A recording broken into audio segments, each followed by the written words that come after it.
Vous êtes branchés à la chaîne YouTube Maman Adèle officielle, l'éducatrice des enfants, votre maman Mabota, la maman des enfants. Alors nous sommes là, une fois de plus, avec nos astuces, nos techniques pour vous permettre d'améliorer votre vie quotidienne, qui ait de l'ambiance et qui ait de la joie. C'est ainsi que maman Adèle est là. Nous vous invitons, pour ceux qui ne l'ont pas encore fait, de cliquer juste sur la cloche en bas de votre écran. Abonnez-vous massivement, faites circuler le message, partagez les liens et vous ne serez pas déçus. Ainsi donc, aujourd'hui, votre maman Mabota a un sujet très spécial, très capital également. C'est de savoir comment réagir lorsque nos enfants font de bêtises.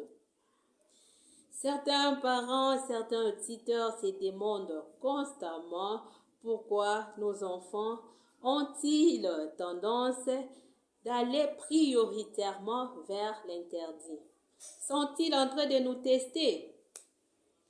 Voici pour vous quelques astuces précieuses pour vous aider à bien tenir bon devant de telles situations. Notre première astuce, c'est de savoir poser des limites. Il est certain que l'éducation passe aussi par la pose des limites. Vous ne pouvez pas passer votre temps à contourner l'interdit sans pour autant les nommer. Et votre enfant en a réellement besoin. À 10 ans déjà, l'enfant cherchera d'ailleurs à tester vos limites afin de s'y appuyer pour grandir. N'hésitez pas à les verbaliser. Maman ou papa n'est pas d'accord avec ce que tu es en train de faire. Dans cette maison, il est interdit de crier sur le mur. Énoncez clairement ces règles à votre enfant. Tu n'as pas droit de jeter les choses par la fenêtre. C'est la règle et ça serait toujours comme cela. Si les limites sont claires dans votre esprit, votre enfant cherchera moins longtemps à les tester chez leurs parents. Notre deuxième astuce, c'est de faire participer l'enfant. Une fois que les limites sont posées, il est enrichissant de permettre à l'enfant de prendre du recul sur ce qu'il est en train de faire. Ici, comment nous pouvons faire participer l'enfant?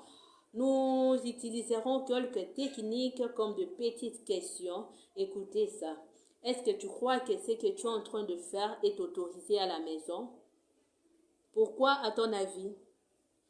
Ici, l'enfant donnera certainement une réponse et cette réponse-là fera partie certainement de nos interdits.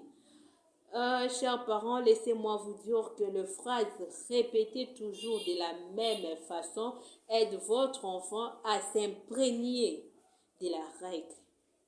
Et vous serez étonné de l'attendre se répéter ces phrases par lui-même lorsqu'il aura apprises.